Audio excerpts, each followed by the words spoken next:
Picture this. You walk into a massive sports bar, or maybe a mega church. You look around, and there are dozens, maybe 100 screens mounted everywhere. The quarterback throws the ball on the screen right in front of you, and at the exact same instant, he throws it on a screen 50 feet away. It's perfectly synchronized. How?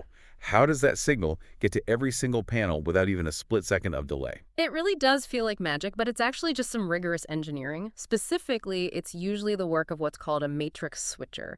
And today, we are doing a deep dive into, well, the nervous system of those setups. The WolfPack 4-port HDBaseT Output Board from HDTV Supply. Okay, before we get into the WolfPack specifics, can we just back up for a second? For people who, just plug an HDMI cable into their TV, what exactly is HDBaser?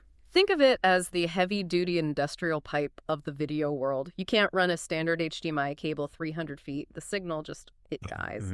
HDBaseT takes that massive amount of video data, converts it so it can travel over standard internet cables like KT6, and then turns it back into video at the other end. So it's basically a long-distance hauler.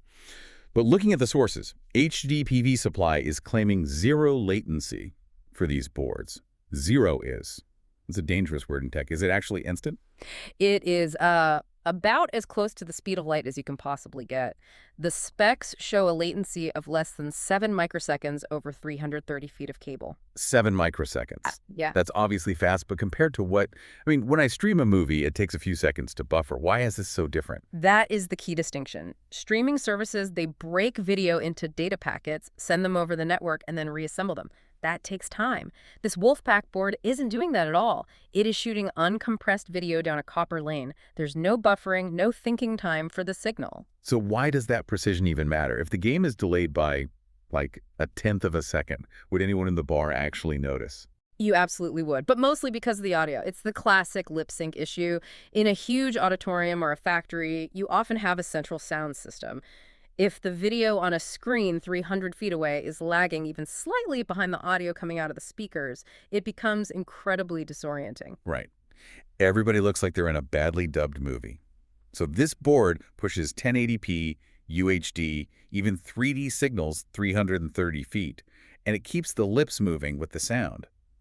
But speed is one thing, reliability is another. If I'm running a system with 160 screens, that is a lot of points of failure. And that's where the physical design comes in. This is a modular slide-in board.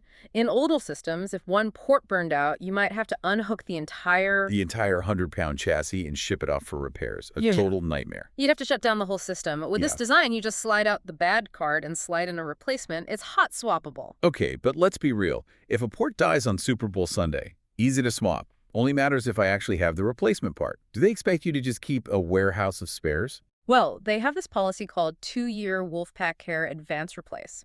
Basically, if you verify a failure, they ship the replacement via air priority within 24 hours. And here's the key part, before they receive your broken part back. That is better than waiting for a repair, for sure. Yeah. But is 24 hours fast enough for a mission-critical venue? It's definitely faster than the industry standard. And to prevent you from needing it in the first place, they claim to put every single board through a 24-hour aging room and vibration testing before it even ships. They basically stress test it so it doesn't fail on your wall. An aging room. Sounds like they're making cheese, but I get the idea. Break it in before the customer gets it. Okay, let's talk control. If I have a 160 by 160 matrix, that's a lot of routing. Do I need a computer science degree to change the channel on TV number 45? No, it's surprisingly versatile. You can use their web GUI or apps, but what's really interesting is the RS-232 support. That's the old school serial control, right? I saw some code in the notes. It looked like a mess of ampersands and numbers.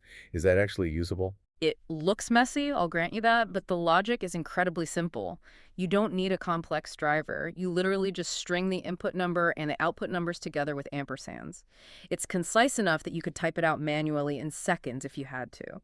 So it's sort of DIY friendly if you want to write your own script. It empowers the user, yes. But there is one major warning label we need to slap on this. The gotcha. I was waiting for it. This is a strictly digital ecosystem. Yeah. You cannot mix this HDBaseT Output Board with legacy analog boards like VGA or older SDI in the same chassis. If you try to Frankenstein your old equipment into this new digital setup, it just won't work. So don't try to force your VCR from 1995 into the same system that's running your 4K displays. Got it. So pulling this all together, we have a board that eliminates the buffering delay of streaming and lets you swap out parts like Lego bricks. It's the convergence of high-speed performance. We're Yep. talking 200 nanosecond switching and really practical maintenance. It's designed to be. Invisible. Exactly. Invisible. So next time you're in a sports bar or an airport and you see that wall of perfectly synchronized screens, don't just look at the picture. Think about the invisible signal racing 300 feet through the walls in 7 microseconds. It really makes you appreciate the hidden infrastructure that's keeping the whole show running. Thanks for listening to this deep dive, and we'll catch you next time.